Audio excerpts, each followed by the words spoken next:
Thank you, Mr. Carr, for coming to testify. And how should we wrap our minds around the proponents and their sort of just the fact that they all seem to be very young people with not a lot of life experience? What would you say to us legislators in weighing? Many of us respond to those who show up and say, this is what we want. And truly, the squeaky wheel gets greased. So how would you advise us? I think you have a lot of wisdom. Well, I guess I would quote Winston Churchill, who said that if you're not a liberal as a youth, you don't have a heart. If you're not a conservative as an adult, you don't have a brain. So I don't doubt that these young people have very good intentions. I mean, what was really interesting was, I think it was the first selectman from Greenwich who pointed out that that he was surprised that CCM came out in support of this. But then he mentioned that Luke Bronin, who is Sarah Bronin's husband, is the chairman of CCM. And we know that Desegregate Connecticut is part of the Regional Plan Association, which is a $4 to $5 million operation that's based upon their filing of their 990 with the IRS, and their board of directors are basically billionaires who will benefit from building low-income housing in places along, in transit-oriented developments. And they are somebody said that, talked about a Trojan horse. I would say these are wolves in sheep clothing, and these young people are being, I think, manipulated by some of that. This is not about altruism. It really is a money-making operation, and there are people behind it who have more tangible objectives than altruistic objectives. I really appreciate you putting words to those thoughts. And it's not really affordable housing, is it, Mr. Carr? It's luxury housing that we're going to get with this TOD bill. You certainly would get a considerable amount of luxury housing. I think in the end, it is going to be supply and demand. All this really does is give these developers tremendous freedom. And it takes away the power of planning and zoning to control the destiny of the town. And developers like that freedom.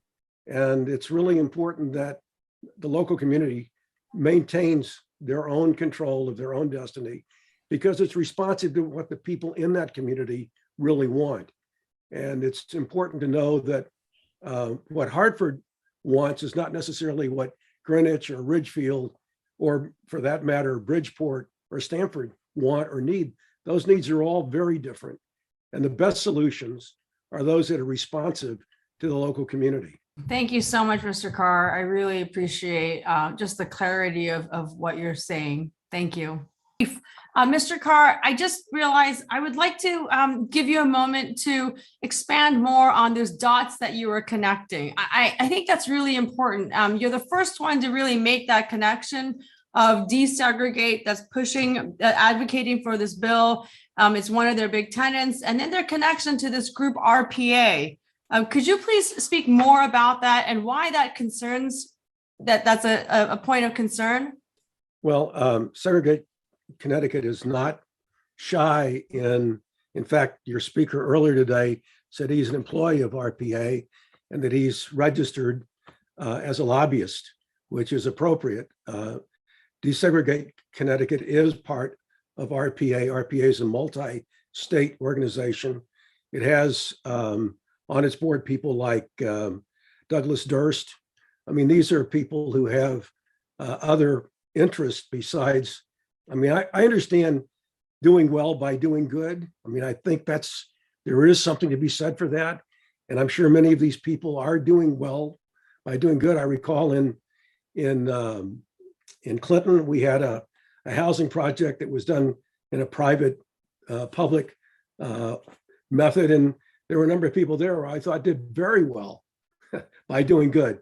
And that's one of the issues that I have, is trying to make sure that while people are doing well by doing good, that we have that balanced. And I think somebody had a unjust enrichment. That was a comment that someone made earlier, that we don't, in the process, unintentionally create unjust enrichment. I hope that addresses your question. Thank You you. for asking it. Mr. Peter McGinnis, and I believe Mr. or Madam Clerk, we will not be able to see Mr. McGinnis, but we will be able to hear him due to some technical issues. Mr. McGinnis, can you hear us? I can hear you loud and clear. I'm sorry you can't see me. Wonderful. Well, please proceed. Somewhere, I do think someone is sitting behind watching this and thinking that Connecticut is something of a backwater. We have a part-time legislature, and they're really not going to figure out how devious this language is, because it is simply very misleading as written. And I think so many people have caught on, and you've heard that testimony. I think also what's very interesting is we heard the director of DesegregateCT say in testimony that he's actually an employee of the Regional Plan Association. Well, the Regional Plan Association is a New York City-based, New York City not-for-profit. So if the director is an employee of this New York City, then what is DesegregateCT? It's a label. The Regional Plan Association has as its chairman an individual who is also the chairman and the CEO of RXR. RXR is a major owner and developer of commercial and residential real estate developments, having a gross asset value of $20.5 billion and 7,100 multifamily units. As part of its strategic plan, RXR 2.0 states that its mission is to create, and interestingly, an emerging market. They're interested in creating transit-oriented developments. In 2016, a real estate industry publication noted that the RXR business strategy on emerging markets is as follows. One opportunity, I'm quoting, is suburban transit modes. They are great places and efficient access to Manhattan, yet they're surrounded by low density or surface parking. Think places like New Rochelle, Yonkers, Hempstead, Huntington Station, Glen Cove, and Stamford, where RXR has projects in pipeline. If you try to cram too much material, I'm quoting, into the same sized bag, essentially you're going to reach capacity, he continued.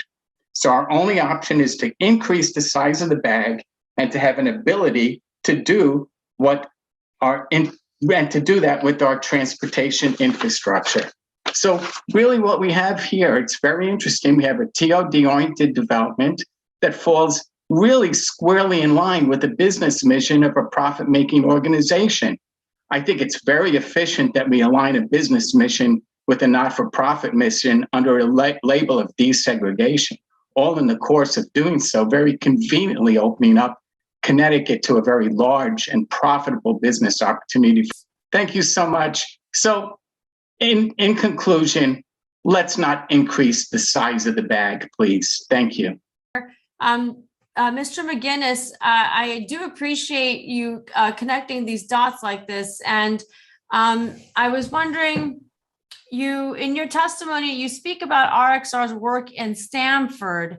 And could you sort of comment on that? And then how do you see the other idea of TOD across the state?